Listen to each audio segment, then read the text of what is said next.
信心的感應。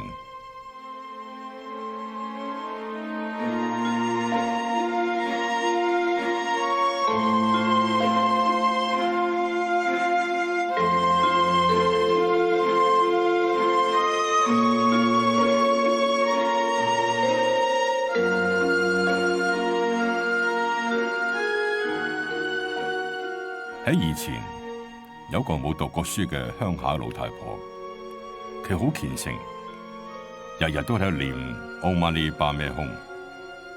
但係咧，佢唔識得個吽字，就將佢咧讀錯咗，讀成個牛字啦。呢個老太婆由朝到晚都要念滿咗一盤嘅豆，佢每念一句唵嘛呢叭咩牛咧，就抌一粒豆落個木盤度。係咁就過咗20-20年，咁由於虔誠嘅讀誦，無情嘅豆竟然有咗感應。咁每當佢念一句唵嘛呢叭咩牛咧，嗰粒豆咧就會自動跳入木盤裏邊。有一日，有一個雲遊嘅僧人嚟到佢屋企借宿，深更半夜，借宿法師聽到老太婆念咒嘅聲音。佢發現老太婆念錯咗，咁法師咧就即刻同老太婆講明啦。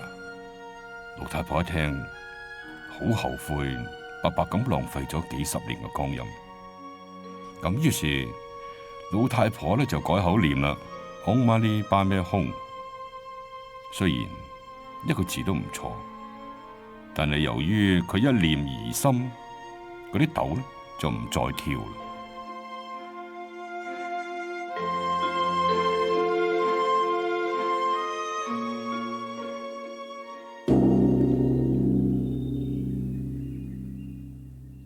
信心係道源功德嘅母親，滋養住一切嘅善根。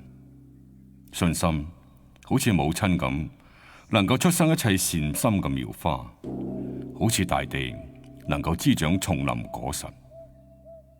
老太婆佢自己懷疑自己嘅信心，反而相信嗰啲稀門真實嘅語言文字。信心可以使無情嘅豆跳，睇落去好似好神奇，其實信心嘅感應到處都有。佢使柔弱嘅人得到強壯，使貧窮嘅人感到富足，使絕望嘅人重見生機，使哭泣嘅人聽聞喜樂嘅召喚。信心好似瓔珞，使我哋內外莊嚴。信心好似拐杖，使我哋行進無憂。信心係我哋永遠嘅朋友，千金不移，患難與共，同我哋生死相伴。